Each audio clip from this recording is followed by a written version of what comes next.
Hai, saya Kaleb Ginting. Video yang saya buat ini untuk memenuhi tugas mata kuliah Teori dan Metodologi Penelitian dalam Etnomusikologi yang diampu oleh dosen saya, Pak Bayu Arsyadi, Magister Seni. Video saya ini membahas tentang struktural fungsionalisme, pemikiran struktural fungsionalisme oleh Talcott Parsons. Yang pokok-pokok pemikiran Talcott Parsons itu dikenal dengan teorinya itu fungsionalisme struktural. Pendekatan teori struktural fungsionalisme itu memandang masyarakat itu sebagai suatu sistem yang terintegrasi secara fungsional ke dalam suatu bentuk equilibrium, gitu ya. Kemudian pendekatan fungsionalisme struktural itu timbul lewat cara pandang yang menyamakan masyarakat dengan organisme biologis, gitu. Ada 4 sudut pandang mengenai organisme biologis tadi. Yang pertama itu, masyarakat itu tumbuh dan berkembang dari masyarakat yang sederhana menuju masyarakat yang kompleks. Yang kedua, pertumbuhan dan perkembangan masyarakat berjalan secara perlahan atau evolusioner. Yang ketiga, walaupun institusi sosial pertama banyak, hubungan antara satu dengan yang lainnya tetap dipertahankan. Dalam semua institusi itu berkembang dari institusi yang sama. Yang keempat, bagian-bagian dalam organisme sosial itu memiliki sistemnya sendiri atau subsistem, gitu ya, yang dalam beberapa hal tertentu gitu dia berdiri sendiri. Kemudian dari asumsi-asumsi tentang organisme biologis tadi, maka timbullah pemikiran Talcott Parsons mengenai struktural fungsionalisme itu. Jadi dia mengembangkan jadi seperti ini. Jadi struktural fungsionalisme itu dia kembangkan menjadi yang pertama itu ya, masyarakat haruslah dilihat sebagai suatu sistem dari bagian-bagian yang saling berhubungan satu sama lain, gitu. Dengan demikian, hubungan-hubungan mempengaruhi di antara bagian-bagian tersebut bersifat timbal balik, gitu.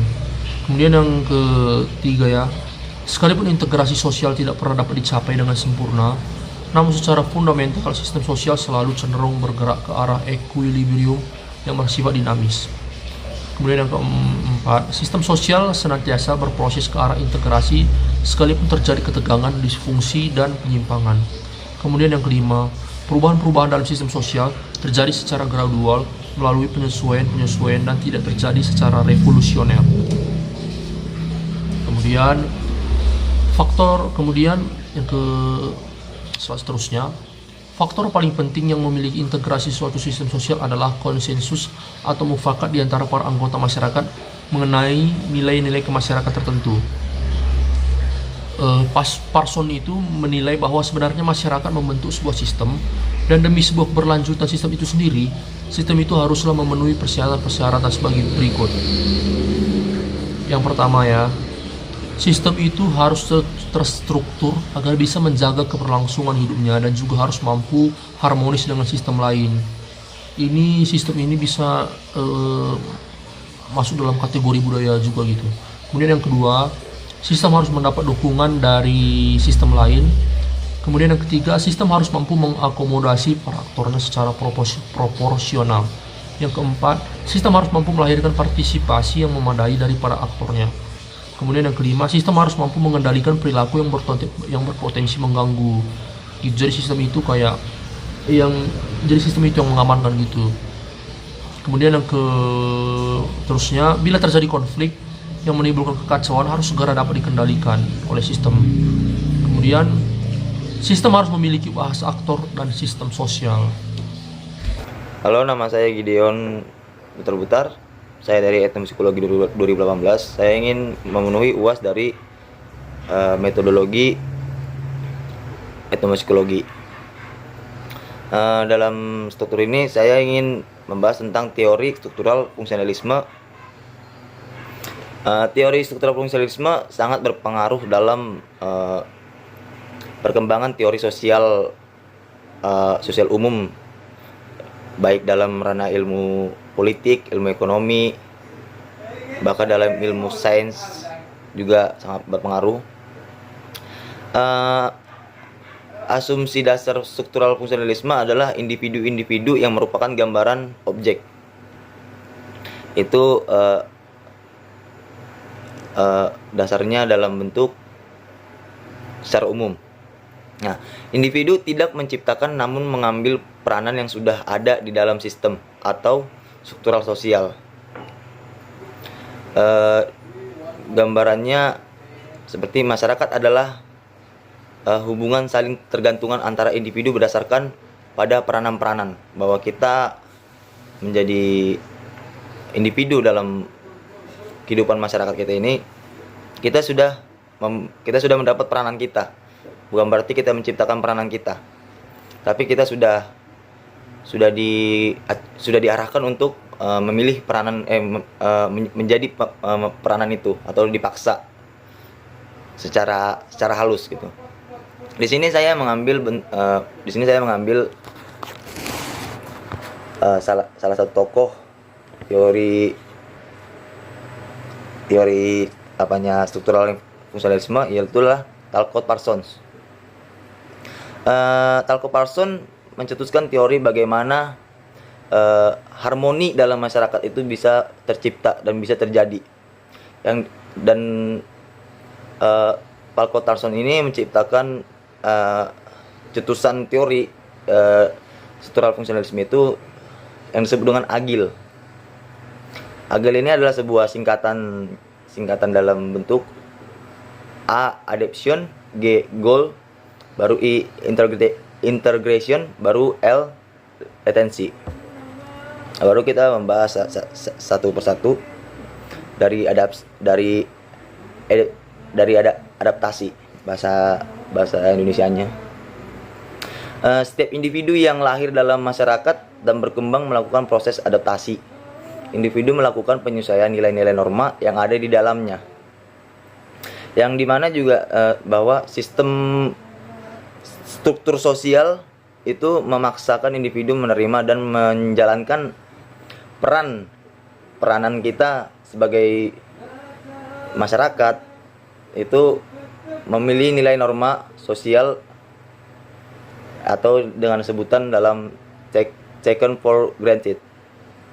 Baru yang kedua adalah goal atau tujuan.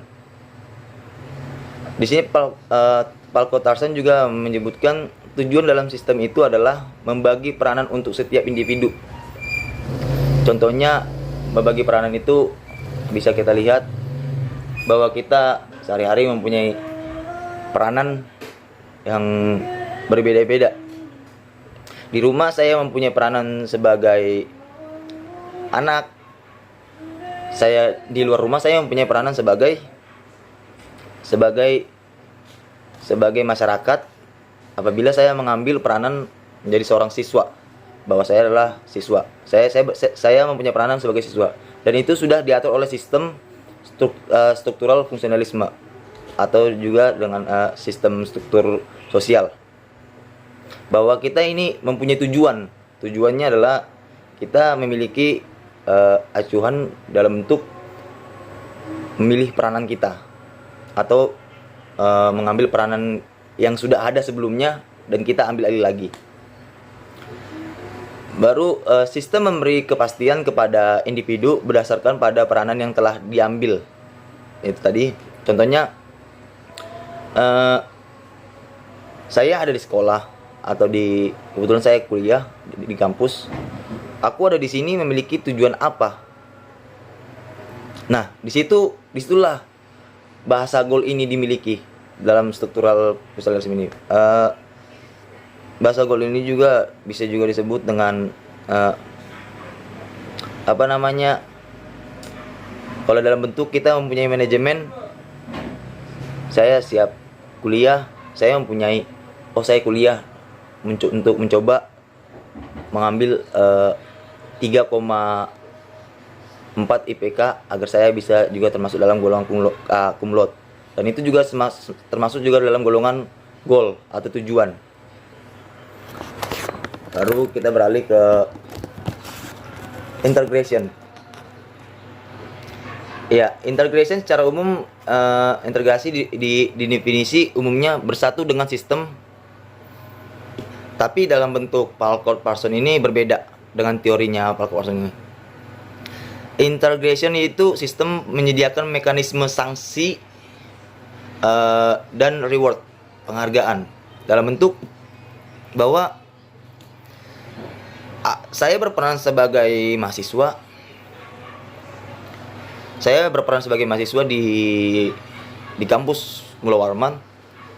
Itu ada kapasitasnya, mempunyai kapasitas atau juga dalam bentuk tolak ukur.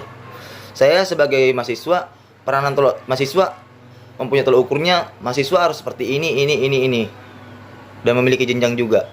Tapi dalam bentuk ini ada salah satu sistem yang bertolak belakang dengan peranannya. Misalnya saya siswa, saya berbicara kepada dosen, bahasanya saya bicara kepada dosen dengan norma yang tidak baik. Hai bro, nah itu menyangkut dalam bentuk sanksi atau hukuman. Dan juga dalam integrasionnya Parcott-Parsons ini juga ada juga yang namanya reward, penghargaan. Penghargaan ini ya kita meliputi peranan kita itu dengan betul-betul ulet, betul-betul dengan matang, sehingga kita mendapatkan penghargaan dan juga mendapatkan peranan kita itu betul-betul bagus. Baru yang terakhir ada latensi.